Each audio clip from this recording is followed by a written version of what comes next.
Block Congress committee Deori के नेतृत्व में पूर्व मंत्री हर्ष यादव की मार्गदर्शन में किसानों की ज्वलित समस्याओं को लेकर एसडीएम कार्यालय देवरी के सामने एक दिवसीय विशाल धरना प्रदर्शन आयोजित किया गया। इस दौरान बड़ी संख्या में किसान और कांग्रेस कार्यकर्ता मौजूद रहे और सरकार की नीतियों के खिलाफ जोरदार विरोध प्रदर्शन करते हुए महामहिम राज्यपाल के नाम ज्ञापन सौंपा गया। धरना प्रदर्शन में किसानों ने अपनी विभिन्न समस्याओं को प्रमुखता से उठाया। ज्ञापन में बताया गया कि देवरी विधानसभा क्षेत्र में गेहूं खरीदी में भारी देरी हो रही है, जिससे किसानों को आर्थिक नुकसान उठाना पड़ रहा है।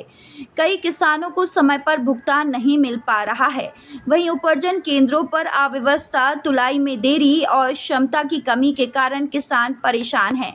किसानों ने मांग की है कि खरीदी प्रक्रिया को तेज किया जाए और उपार्जन केंद्रों की क्षमता बढ़ाई जाए ताकि किसानों की उपज समय पर खरीदी जा सके। इसके साथ ही क्षेत्र में पेयजल संकट गंभीर रूप से ले चुका है। कई गांवों में हैंडपंप खराब पड़े हैं और जल जीवन मिशन के तहत स्वीकृत योजनाओं में भी भ्रष्टाचार और लापरवाही के आरोप लगाए गए हैं। किसानों और ग्रामीणों को पीने के लिए पानी के लिए लंबी दूरी तय करनी पड़ रही है। कांग्रेस ने मांग की है कि तत्काल खराब हैंडपंपों की मरम्मत कराई जाए और जल योजनाओं की जांच कर दोषियों पर कार्रवाई की जाए। ज्ञापन में यह भी बताया गया कि क्षेत्र में अनियमित विद्युत कटौती से आम नागरिक और किसान दोनों परेशान हैं। खेती कार्यों के लिए पर्याप्त बिजली नहीं मिल पा रही है, जिससे सिंचाई कार्य प्रभावित हो रहे हैं। किसानों ने मांग की है कि 5 हॉर्स पावर तक के कृषि पंपों के लिए निःशुल्क और नियमित बिजली आपूर्ति सुनिश्चित की जाए। फसल बीमा योजना में भी भारी गड़बड़ी का आरोप लगाया गया है। किसानों ने कहा कि बीमा के नाम पर कंपनियां लाभ कमा रही हैं, जबकि किसानों को उचित मुआवजा नहीं मिल रहा है। साथ ही नरवाई जलाने के मामलों में किसानों पर कार्रवाई न करने की मांग भी उठाई गई, जब तक उन्हें वैकल्पिक संसाधन उपलब्ध नहीं कराए जाते। देवरी नगरपालिका क्षेत्र में सीएमओ की कार्यप्रणाली पर सवाल उठाए गए। नगर में पेयजल, सफाई और विकास कार्यों की स्थिति खराब बताई गई। कांग्रेस ने आरोप लगाया कि प्रशासनिक लापरवाही के कारण आम जनता को परेशानियों का सामना करना पड़ रहा है। इसके अलावा अधूरे पड़े जलाशय और नहर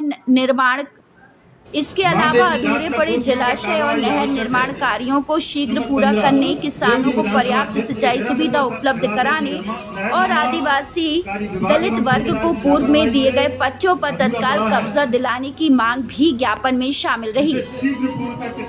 कार्यक्रम में ब्लॉक कांग्रेस अध्यक्ष आशीष बाबा राजौरिया, सुरेंद्र सिंह, सतीश राजौरिया, आंचल आठिया, शुभम शर्मा, सेंकी राय, त्रिवेंद्र जाट, कमलेश कोरी, रामेश्वर यादव सहित सैकड़ों की संख्या में किसान साथी और कांग्रेस कार्यकर्ता मौजूद रहे। वहीं धरना स्थल पर वक्ताओं ने कहा कि यदि शीघ्र ही किसानों की समस्याओं का समाधान नहीं किया गया तो कांग्रेस पार्टी किसानों के साथ मिलकर बड़े स्तर पर उग्र आंदोलन करेगी। उन्होंने चेतावनी दी है कि आने वाले समय में सड़कों पर उतरकर सरकार के खिलाफ जन आंदोलन किया जाएगा, जिसकी पूरी जिम्मेदारी शासन प्रशासन की होगी।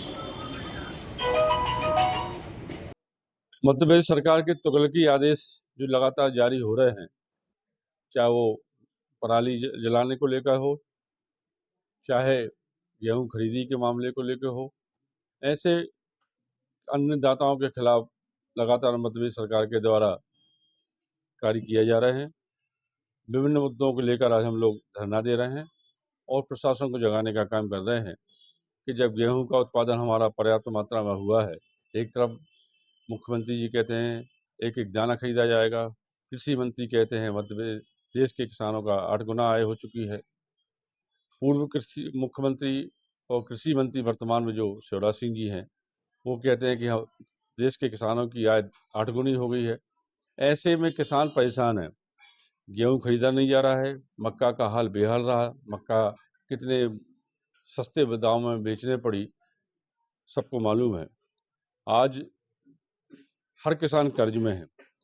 सरकार के तुगलकी आदेश की वजह से जब गेहूं खरीदी हुई नहीं, मगर सरकार के द्वारा 30 तारीख डेडलाइन जारी करके 30 मार्च केसीसी का लोन चुकता करने के लिए, पलटी करने के लिए कहा गया। आज जिन किसानों ने पैसे जमा नहीं किए, उनके ऊपर 12% 14% का ब्याज लग रहा है। ऐसे विभिन्न मुद्दों को लेकर आज हम किसानों की समस्याओं को लेकर ज्ञापन दे रहे हैं। साथ ही जो खरीदी केंद्र में जो दलाल सक्रिय हैं, भारतीय जनता पार्टी के गुर्गित सक्रिय हैं, उनके लोग सक्रिय हैं, किसानों से बदतमीजी कर रहे हैं, उनसे विवाद कर रहे हैं, उनसे झगड़े कर रहे हैं। साथ ही पर क्विंटल कम से कम 200 रुपये से लेकर 250 रुपये पैसे लिया जा रहा है, कभी तुलाई के नाम पर, कभी हमाली के नाम पर, कभी सिलाई के नाम पर, जबकि सरकार के द्वारा सब कुछ व्यवस्था की जा रही है, निःशुल्क सब व्यवस्था है, ना वहाँ पानी है, ना शेड है, ना स्वास्थ्य सुविधाएं हैं। एक तरफ सरकार अन्नदाताओं की हिमायती बनती है, दूसरी तरफ किसानों का किस तरह शोषण हो रहा है, इन सभी मुद्दों को लेकर किसान भाइयों के साथ आज हम लोग धरना दे रहे हैं।